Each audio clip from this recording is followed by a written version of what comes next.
Hindi raw natitinag si dating Senador Francis Tolentino sa pagbabawal ng China sa kanya na makapasok sa kanilang bansa, maging sa Hong Kong at Macau. Ayon sa ating Department of Foreign Affairs, bagaman may karapatan ng China na magpatupad ng sanction, baka may epekto raw ito sa bilateral relations ng Pilipinas at China. Narito ang aking unang balita.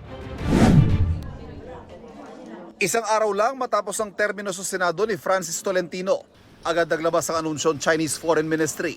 Bawal tumuntong ang dating senador sa Chinese mainland, sa Hong Kong at Macau. Sanction o parusa raw ito ng China kay Tolentino sa anilay egregious o napakasamang inasal nito pagdating sa mga isyong may kinalaman sa China. Si Tolentino ang pangunahing sponsor at isa sa mga may akda ng naisabatas ng Philippine Maritime Zones Act at Archipelagic Sea Lanes Act sa Senado na nagdeklara ng soberanya at jurisdiksyon sa internal waters, territorial sea at archipelagic waters sa bansa.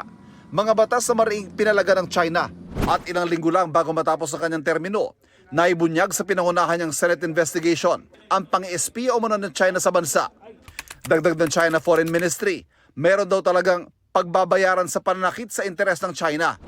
Hindi naman natitinag si Tolentino sa mga ipinataw na sanctions ng China, kapalit ng kanya raw paglaban para sa karapatan, dignidad at soberanya ng sambayan ng Pilipino sa West Philippine Sea. Tama lang naman po siguro yung ginawa natin, hindi lang bilang isang senador noong panahon yon, hindi bilang isang Pilipino. It's a badge of honor. Karangalan ko pong ipagtanggol ang karapatan ng Pilipinas. Karangalan ko pong ipagtanggol ang interes ng mga Pilipino. Patuloy daw niya ipaglalaban ang kung ano ang nararapat para sa bayan at titindig sa panig ng Philippine Navy, Philippine Coast Guard at ng mga mangisang Pilipinong umaasa sa karagatan para sa kanilang kabuhayan. Kahit bilang isang ordinaryong mamamayan, gagawin ko po yung ginawa ko na ipaglaban ang interes ng Pilipinas at panindigan ang para sa Pilipino. Kung ano man yung kaparusahang ginawad ng isang malaking bansa sa akin, ay hindi po masusukil yung aking paninindigan na ipaglaban ang interes ng ating bansa.